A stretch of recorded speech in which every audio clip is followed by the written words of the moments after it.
Good afternoon, good afternoon, good afternoon, everybody. My name is Tom. I am the Minnesota MUFON State Director. I want to thank you all for coming here to our last in-public meeting of the year, our last one of the year. I want to thank you all for being here.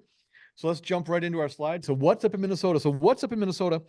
It's like I said, we got 5 reports in since our last month. So I tell you all about what's happening in Minnesota. So we start off with updates. So updates are cases that I've shown you in the past that weren't completed at the time. And I always say when it's completed, I'll come back, we'll revisit it, we'll tell you what they came up to. So I'm going to show you what the updates, the ones that have completed since our last meeting. And like I said, there's about 6 or 7 of them, and then we'll get into the 5 new ones. And since, let's see, I'm going to pull up some of this valet stuff so we can kind of go over some of that too, since you did ask. And we'll go through this as it is. So case number 134807-U took place on 10/7/2023 at 9:07 p.m. A circle was seen. Valet classification was MA1. So I'll talk about valet classification. So Project Blue Book was the civilian leader of that was J. Allen Hynek. His assistant was Jacques Vallée. So he worked with Project Blue Book, and when Project Blue Book folded, a lot of that stuff came to MUFON, and Jacques worked on these classifications because as you start gathering data scientifically, you start categorizing things, and you start realizing there's a lot of similarities, a lot of differences. So how do you categorize them? And Jacques came up with this way to categorize sightings, and there's 4 basic categorizations. There's anomalies, which is an AN, FB, which stands for flyby, MA stands for maneuvers. We've got a maneuver of the first kind, and CE, which stands for close encounters. I'm sure everyone's heard of Close Encounters of the Third Kind. That movie, that name is a valet classification. So, and like the Close Encounters of the Third Kind, all the classifications have a first kind, a second kind, a third kind, a fourth kind, and a fifth kind. So we've got all these different valet classifications. So this is a maneuver of the first kind, and MUFON defines that as gathers those UFO observations that involve an object with a discontinuous trajectory, such as a drop, a maneuver, or a loop. So that's what was seen there. And I'm going to turn, I can't believe that's still on, but anyways, was seen in Scandia. So their short description, they saw a large orange flame-like object out of a window, and second one appeared about 10 minutes later. Steve Hero was working on this one. Steve's completed it now. So let's see what Steve came up with on this maneuver. He's completed as an unknown UAV. So we're talking about, so that's a disposition. So the disposition for the definition of an unknown UAV is an object in this category should appear to be some type of aerial vehicle. An orb or paranormal type of object should not be in this category. If a field investigator puts a case in this category, then there should be a 90% plus confidence that the object cited by the witness cannot be explained by a terrestrial object or an astronomical object. So that's what an unknown UAV is. That's how we define that. And so Steve said, I was unable to contact the witness, but there are several sightings I can discern without his input. The object appears to be larger than a planet, and the witness claims that it was moving. The planet Jupiter was visible that night, but it was much farther to the east, and since the witness claimed the object was moving, it can be ruled out. According to the MACNOMS, and that's a flight tracker website, there were no commercial aircraft in the area at that time. So our field investigators will use MACNOMS to kind of weed out some of the possible aircraft that could be in the air. So I will classify this case as an unknown UAV without any input from the witness. So Steve's been a great field investigator for us for a long time, and he's very fast, very detailed. So thank you, Steve, for your work on that case. We certainly appreciate you. Case number 135013-U took place on 9/1/2023 at 3:57 a.m. A circle was seen. Valet classification of FB1. So FB1, so that's a flyby of the first kind. So MUFON defines a flyby of the first kind as a simple sighting of a UFO flying by in the sky. This is the category that's most frequently reported. So this took place in Brainerd. The short description was a small white orb changed shape and color on UFO DAP system video, and Anna had been working on it, and Anna has now completed it. So and UFO DAP, that's a system where they're putting up cameras and things specifically looking for UFOs and UFO sightings and aerial phenomenon that we can't identify. So Anna was working on that. She's now completed it. And she's completed it as an IFO man-made object. So Anna usually puts really good detail in there. So here's just some segments of what she said. The object appears to be flashing at regular intervals. The field investigator consulted with aviation expert Jared Nelson, our assistant state director. Jared stated the object appeared to be an aircraft due to the standard patterns of blinking anti-collision lights. Flight Radar 24, which is another website we use to kind of track airlines and stuff, confirmed that the August Westland A109S, a medical helicopter, was en route from the southeast to the northwest at an altitude of 2,675 feet at the exact time of the sighting. flew almost directly overhead of the sighting location. The time, location, and altitude matches with the video offered by the witness. So we're closing this as a disposition of IFO, man-made other. And since we're talking dispositions, I think we've got a fair amount of time. Well, maybe we don't. IFO other. So we define that as identified flying object. IFO. Oh, they don't have IFO other listed here. I thought they did. So, or is it over here? Right off the top of my head. So unless it's right. I don't see it. But yeah, it's an unidentified flying object, a man-made object. So thank you, Anna and Jared, for your work on that. We certainly appreciate that. So case number 135113-U took place on 8/10/2010. So this one's got some age on it at 10 p.m.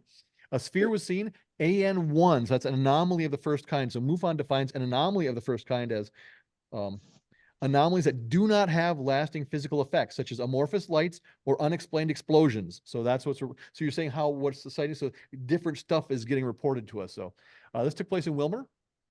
Seen in the south sky while driving on a gravel road east of Wilmer, Minnesota, remaining stationary. At one point, it moved in front of a radio cell tower.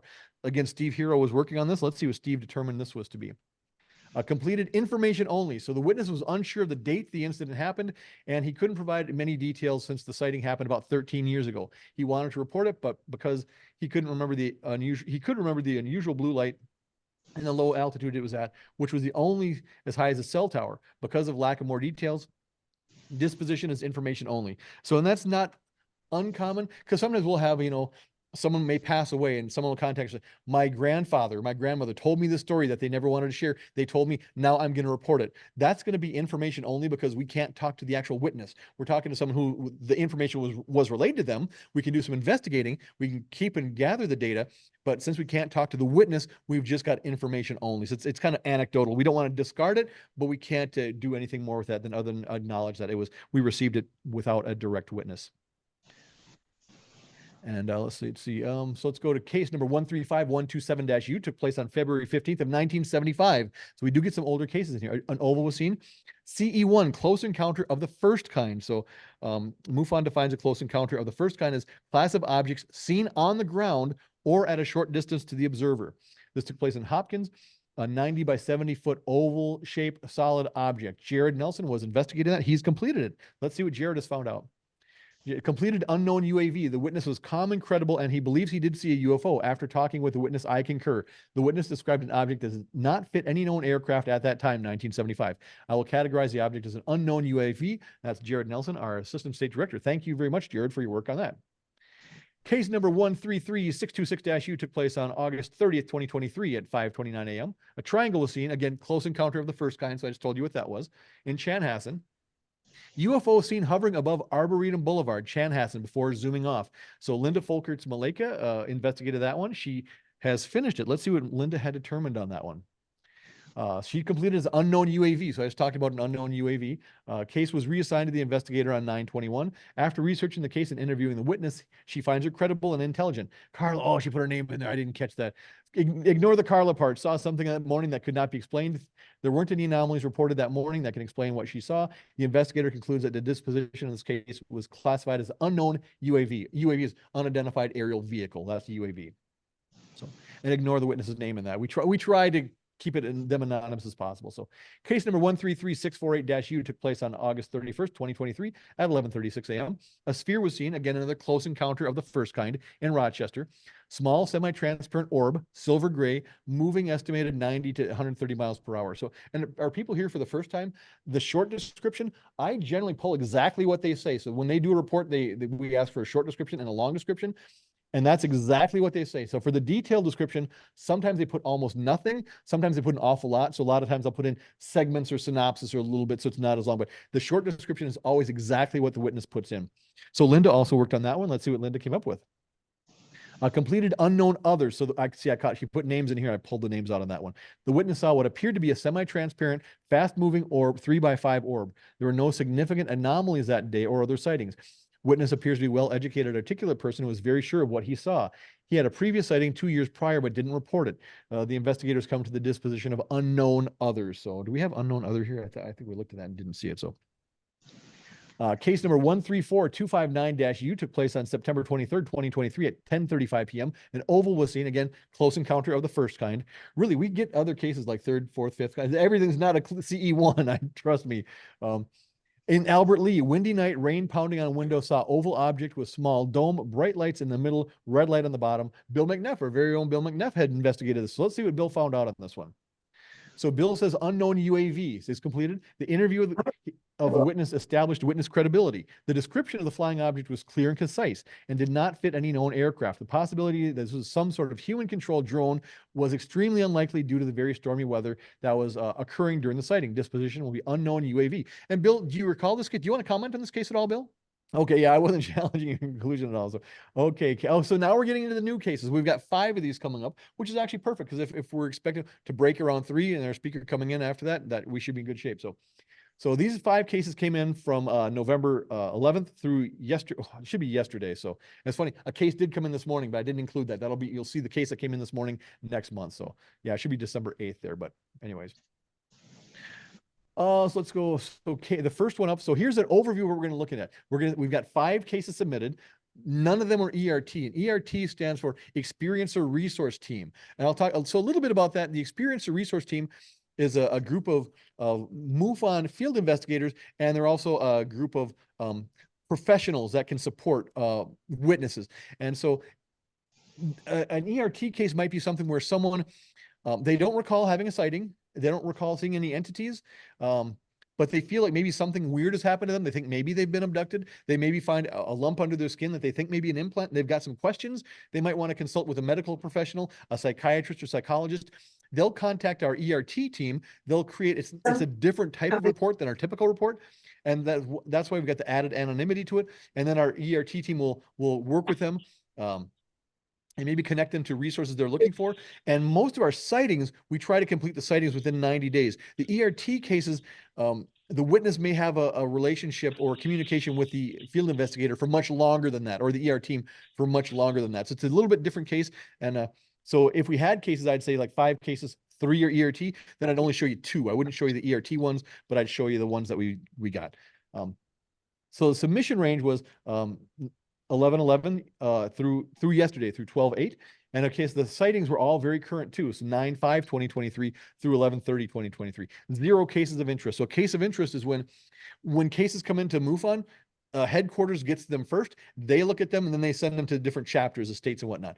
And if the chapter, if Global looks at them and thinks it really might be something, they'll mark it as a case of interest and ask that we give it a little extra attention. So, and sometimes it's legit and valid, and sometimes it's not. So we had a case of interest come in within the past year or so that MUFON headquarters thought it really was something. Well, we've seen that case several times here in Minnesota MUFON. We knew exactly what it was. It was a Mystic Lake casino lights, because when they hit the clouds, they form a nice big ring and they start spinning.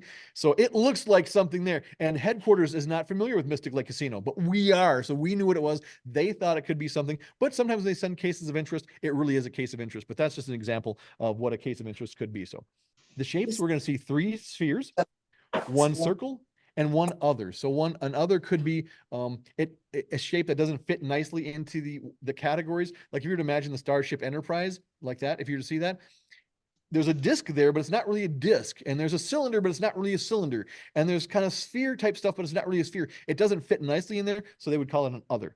And we'll see what that one is. So we're going to look at 1 anomaly of the first kind. And I think I told you about that one. We're going to see 1 CE1, close encounter of the first kind. We talked about that already too. We're going to see 2 of those. And we're going to see 1 MA1, so 1 maneuver of the first kind. So actually, all the ones we're going to see, I've already defined for you. So let's just jump into our cases and see what we got. Case number 135345-U took place on November 12th of this year at 6:30 p.m. A circle was seen, FB1, so just flying by in Champlin, 3 moving lights. So while on my deck having a cigarette. Now, I talked about this before too.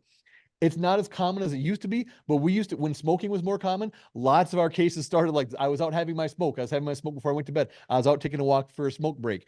And that's how we had a lot of sightings. As people stopped smoking as much, we stopped getting those types of cases. But every once in a while, so here's another cigarette case. So cigarettes and dogs, they're responsible for a lot of sightings. Out walking my dog, letting the dog out, had to take the dog. And then I saw this thing. So cigarettes and dogs have generated a lot of sightings for us. So I looked up to see if I could see a satellite. I did see one moving through the Cassiopeia, when I noticed how bright the stars in Cassiopeia were. All of a sudden, the constellation seemed to move positions. That is when one bright orb headed southwest and the other 2 orbs headed southeast, one behind the other in a straight line. I lost them in the hits of the lights coming from Minneapolis. It's almost as if they used the constellation as a hiding spot. Steve Hero was assigned to it, and he's completed it already. We just got it. He's done with it. So this will be the only time you'll see this case. But let's see what Steve determined on this one. Steve says as completed IFO man-made object. Because the witness described the objects as almost star-like, that would eliminate him mistaking them for a commercial aircraft. Because commercial aircrafts got the blue and red, so since they were moving in a straight line, that would possibly indicate they were satellites. And since two of them looked like they were following one another, I would think that at least two of them were Starlink satellites. Some Starlink satellites to travel from north to south. I think the third object was a satellite in a polar orbit traveling from north to south. Therefore, I would call this case IFO man-made object. And is everybody kind of familiar with Starlink satellites? So you know what I'm talking about there? Okay, so sounds good. So I won't spend a lot of time on that. Case number 135347-U took place on November 12th of this year at 4:48 p.m. A sphere was seen, FB1 flyby in Cannon Falls. Looked like a comet falling upwards. So they had a pretty long description. So here's just parts of it. I was in the United States Air Force. So that's key. If they're in the Air Force, that kind of gives them some credibility and that they know what things look like in the sky. I never saw anything like this. Silent, stationary, with a very long yellow, looked like a flame underneath it.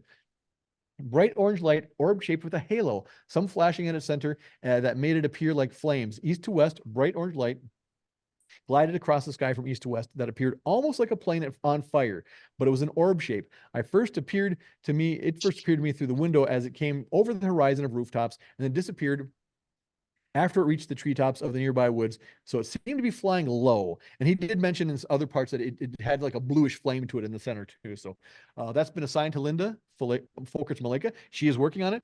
When she completes it, we'll revisit this one and see what she says about it. And we do have one video on one of them. It's kind of a cool video. So it's on the laptop, and you might be able to help them with that, but it's the last one. So we'll do that in a second when we get there. Case number 135475-U took place on 9/5/2023 at 10 a.m. A sphere was seen, close encounter of the first kind in McGregor. A small orb flew above me. And here's just a segment of what they said.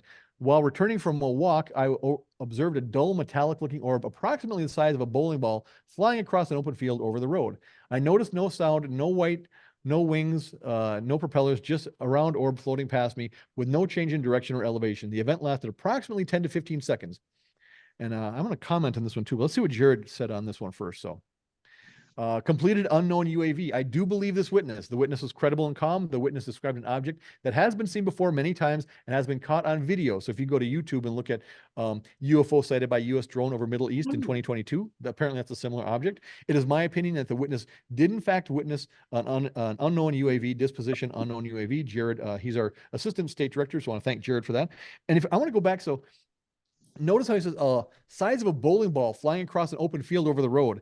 If you've been a follower of UFO sightings in Minnesota for a long time, or have been coming to Minnesota MUFON for a long time, doesn't that sound a lot like the Val Johnson sighting, where there's that orb kind of by the field and all of a sudden it hit his car about the size of a bowling ball? So it didn't even occur to me until I was reading that, but it's like, wow, that sounds like the Val Johnson sighting. So obviously not the same sighting, but a very similar phenomenon. Was there a comment in the room? Did I hear? No? Okay. So we got that. So case number 135535-U took place on November 24th this year, 1:35 p.m. Shape other, classification AN1, anomaly of the first kind in Austin. So black craft around the size of a Cessna, but not the same shape. Looked down to traffic ahead of me for a 2 to 3 seconds, gone when I looked back up. So here's just a segment of what he said. Saw a black craft, at first looked like a small airplane, but it wasn't the same shape. It was flying too low to be an airplane, but seemed too large to be a drone. So again, Steve, he gets them and he completes them. So Steve completed this already. Let's see what Steve has to say. Unknown UAV. Since the witness described the object as hovering or moving slowly, that would eliminate any type of commercial aircraft, not to mention the low altitude. It is possible that he saw some type of commercial drone, but as most of those are usually smaller, maybe 3 to 4 feet in diameter, and the average hobby drone is about 2 feet in diameter. This leads me to the conclusion to call this an unknown UAV, unidentified aerial vehicle. So that's Steve Hero. Thank you, Steve, for your work on that one. So we're probably getting to our last case here. Yes, this is our last one. 135643-U took place on November 30th, 2023 at 3:34 a.m. A sphere was seen, MA1, so maneuver of the first kind, took place in Rochester. 2 white orbs. I have no other descriptions. I'm not sure what these objects could be. Could someone explain? I'm not for sure they're not airplanes. So this has been assigned to me. So we do have a video on this. So what if you can hit escape to get out of the full screen mode? What is it, 25K?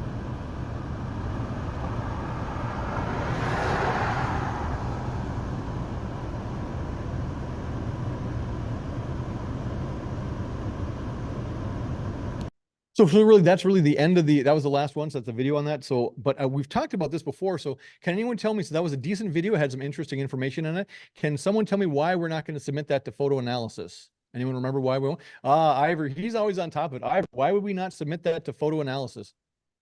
It was modified. Yes, it was modified. There was a lot of it was good information. He was adding a lot of good information into the video, but when our photo analysis look at it, either video or photographs, they have to be completely untouched once it's been modified in some way. They can watch it, they can look at it, but they won't really do any type of analysis on it because it's not the untouched original version as it was. So, and actually we're doing good. So let's see, I'm back in control. I didn't know that. And that's what's up in Minnesota. So we're done. So thank you. I hope that was worth watching the video, but it's a little bit of glitches there. But so that's it. It's our break time. We're